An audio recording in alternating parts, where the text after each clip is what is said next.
you ever walked down a long, sterile hospital corridor late at night and felt a sudden chill? That feeling that you're not entirely alone? Tonight, we're checking into one of the most infamous locations in paranormal lore.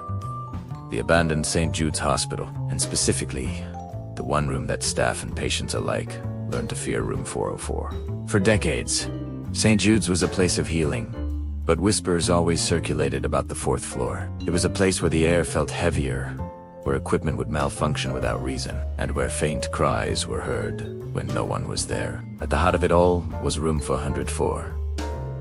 The stories vary, but they all share a common thread of deep sadness and unsettling encounters. One of the most persistent tales is that of a nurse named Eleonora. In the 1950s, she worked the night shift on the fourth floor. Known for her incredible dedication, she'd often spend extra hours in room 404, comforting patients who were in their final moments. Tragically, Eleanor herself fell ill and passed away in that very room.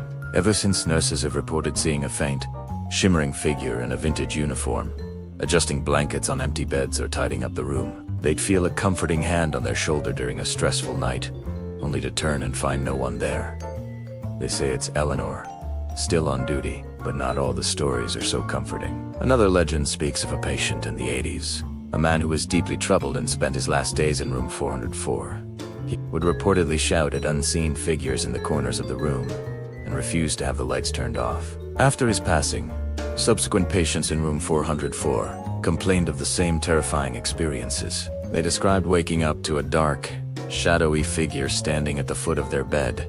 "Who's watching?" The call button would often be pressed, but when nurses rushed in, the patient would be frantic, pointing at an empty corner, swearing someone was just there. The feeling of being watched became so intense that many begged to be moved to a different room. Eventually, the hospital couldn't ignore the sheer volume of reports. Staff refused to work shifts that required them to enter room 404 alone.